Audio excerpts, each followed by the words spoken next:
in October of 2011, I was going in for a routine checkup, like I always do, and my doctor called me about an hour and a half later and said that there was something wrong with my blood work, and he needed me to come back in and have it retested. I told him I was actually in the emergency room. He kind of freaked out and asked me why, and I told him I was actually there to pick up a foster child of mine who was there. He asked me, was there any nurses around? And I said, yeah, I'm in the ER. I think there's plenty. And so I handed the phone to the nurse. The nurse looked up at me after he said something to her, and she went and got a doctor. And then about 5 minutes later, Dr. Jackson came walking down the hallway, and she put her hand on my shoulder, and she said, I need you to go sign in. So I went to the front desk and signed in, and I kept asking her, what was going on. She said as soon as we got to a room, she would let me know something. So I called my husband, told him I think I needed him to come because there was obviously something wrong. We went in the room, and she told me that she thought I had leukemia.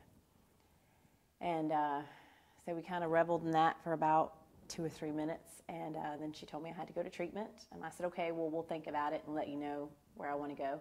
And she said, no, I mean tonight. You have to leave tonight. And the type of leukemia we think you have, only a couple of places will even treat that. So you can go to Duke, you can go to Chapel Hill, or you can go to Pitt. Your transport is on the way. By the time they get here, you need to let them know where you want to be taken. So I called a girlfriend of mine and asked her to go get the children from school so that I could see them and at least kind of let them know what was going on. And so off I went to Pitt. I started chemo the very next day. That was in October. I came home in March. Everything was fine, March and April. In May, I started training for the MS 200 ride in New Bern. That was something that we wanted to do. And typically I rode by myself, but one day my husband said, well, I'm going to ride with you. And I was like, no, you're going to mess up my pace. Don't worry about it.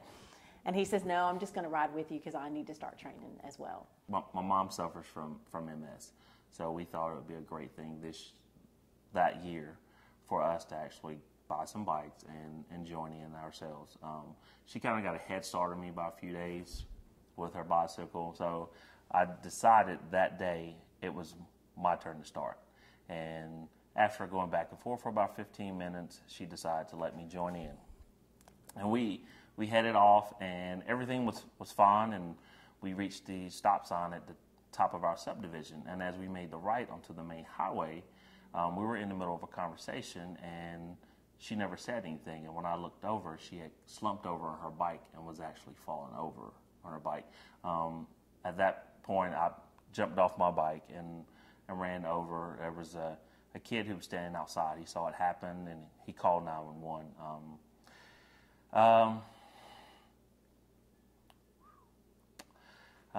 So what looked like a seizure to me at that time, he brought the phone to me, and the operator wanted to know what I was seeing and what was going on, and I explained to her what I thought was going on. She told me that EMS was on the way.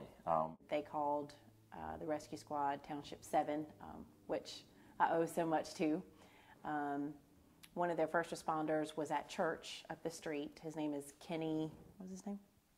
I do not know his last name. Kenny name. Something or other from New Bern. He is a first responder. He was there within 3 minutes of the call. He got out and immediately assessed that probably what she needed was CPR. So he started performing CPR, and I assisted him with that until EMS got there. They got there about 2 minutes after he did and used the defib device to bring her heart rate back, because at that point they had determined she had actually stopped breathing, her heart had stopped, and her pulse was very shallow. From there, they took her to Craven, and I spoke with a few doctors there, and they were trying to determine if it was a seizure or if it was an actual cardiac arrest. At that point, they didn't know, but what they did know is they wanted to keep her sedated until they could figure it out. Vidant then requested that they have her airlifted there to their facilities, and that's where I met with the doctors there at Vidant, and they induced her into what they call a medical coma. They hooked her up to a machine, and they kept her body temperature very low to to keep her heart from swelling and to keep her brain from swelling. And they told me they were going to do that for about 36 hours.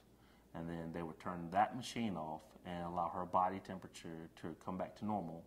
And then they would determine then if they saw any brain activity, if she was actually alive, or if they thought that that she was brain dead from the event that occurred. So a lot of prayer, a couple of sleepless nights. I came home on a Friday, and when I was here, the nurse that had been watching over her called me, or she had been trying to reach me nonstop. And she called me just as I was pulling the hospital parking lot to tell me that she had turned the machine off about 6 hours ahead of time because she noticed that Ericka, her body was starting to fight against the machine, which they thought was a good sign. So she did that. And as I was standing there talking to her doctors, which was maybe about 20 minutes after that phone call, she opened her eyes. And I woke up in the hospital room, and I wasn't sure why I was there, and I kind of looked around for a while. Everything was kind of dark, and I was like, what is going on? And I saw my husband sitting over on the side, and I said, what happened? And he said, well, you fell off your bike. And I said, well, is my bike okay? Because we had spent, a pretty good amount of time and finances into getting both of ourselves bike ready. And he said, oh, yeah, the bike is fine, but your heart apparently stopped. And I said, well, how does that happen? He says, well, we're still trying to figure out how that happened, but apparently your heart actually stopped. And you've been out for several days. And so I asked him what day it was, and he told me, and I don't think my brain just couldn't wrap around that. I don't know whether I was still foggy from the sedation or, just not wanting to accept the fact that I had fallen off the bike. And I asked him about my oncologist, who had been following me for about a year, asked had he come up and kind of seen what was going on. And he said, yeah, his name is Dr. Ash. And he came up and he spoke to us and just kind of told me that my heart had stopped. They are thinking maybe it was because of the chemotherapy I was treated with. I had a very rare type of leukemia, and they treat that rare type of leukemia with arsenic. It's the only type of leukemia that they treat with arsenic. So for 12 weeks, I had pure arsenic trioxide injected into my chemotherapy port, and that has been known to cause QT prolongation and other heart arrhythmias. So they think that my electrolytes plummeted because of the fact that I had so much arsenic, and my heart just couldn't process, pumping blood anymore. So I was there. Then they told me they had decided to put in an ICD. I had no idea what an ICD was. They said it's kind of like a pacemaker on steroids. It can pace, and if my heart needed it, it would actually shock me just like an external defibrillator. I don't really think I had a choice in the matter. I think it was one of those, this is what we've decided is medically necessary, and this is what we're going to do. And so they did, and then they brought me all the information about what the device does and how big it is, and what the treatment is it for, and how long it stays in, and things like that. So it took a while for me to get used to the fact that I have something that reminds me of Iron Man implanted in my chest, and the fact that if I went into a rhythm, unbeknownst to myself, it could shock me anytime, anywhere, doing anything. It would shock me. I was very uncomfortable with that, but Dr. Krieger, who's one of the top cardiologists in the state, assured me that most people would rather have an ICD implanted already so that if their heart went into a rhythm, that the ICD could shock them versus having to wait for EMS or someone else to respond. And because they weren't real sure what caused it, they felt that that was the safest option. So if I never need it, great. But if I need it, it's there, kind of like an onboard paramedic. The doctors have assured me that my heart was not damaged. There's no blockage. There's nothing there. They really believed it was just a one-time incident. And then in October, while attending a wedding in Myrtle Beach, my defibrillator actually shocked me. clear out of nowhere. We were getting ready to sit down in our seats, and I kind of jolted a little bit, and I said, I think I just got shocked. The crazy thing is I wasn't really sure if I had gotten shocked. It happened so quickly. I sat down for a while. I told my husband I thought I just got shocked. My brother was actually walking next to me. He said he heard it. It sounded like someone's phone on vibrate. And so we kind of sat for a while, and all I kept telling myself was, Lord, please don't let me ruin my little cousin's day by falling out of this chair, causing a scene. We made it through the wedding. We kind of sat down for a while, and I called my cardiologist, told him that I had just gotten shocked, and he asked me how many times, and I said, well, one's enough. And he said, well, if you only got shocked once and you feel fine, then, that's what the device is there for. So I was like, well, okay. For the next 2 weeks, my mind was just covered with, oh my God, something's wrong, the device is misfiring, or, I almost died or something. About 2 weeks after that, I had a panic attack, which I thought was another ICD, or what they call ICD storm, which is when your ICD shocks you over and over and over and over again. I asked my husband to take me to Vidant. By the time we got to the hospital, though, I felt fine, so I didn't go in, and we drove back home to New Bern, which is about an hour and 15 minutes. About 30 minutes after we got home, I had that same feeling again. I said, no, there's something wrong. We went back to Carolina East to the ER department. They did some blood tests. They realized that my levels were raised. So they gave me a nitroglycerin patch and said, we're sending you back to Vidant because that's where your doctors are. I got there. They did the test. They did confirm that earlier that month in October, I actually was shocked. It was an actual heart arrhythmia. They think that my heart would have come out of it on its own, but the device is there. It responds within 5 seconds. That's what it's there to do, so it shocked me. They said that my levels were raised because of the fact that I had gotten shocked in less than 14 days. Your levels don't go down immediately. And they determined that it was pretty much a post-traumatic stress type of event, that my mind had caused my body to think that I was being shocked over and over again, when in fact my device had not fired more than that one time 2 weeks before. I stayed in the hospital about 2 or 3 days. They told me to kind of chill out, go talk to somebody, get some therapy, actually get some feelings out and talk about it. There were more people with ICDs that had these types of psychological damages, and that it was very important for us to develop some sort of support group so that we could kind of get the help we needed without thinking that my device is going to shock me every day.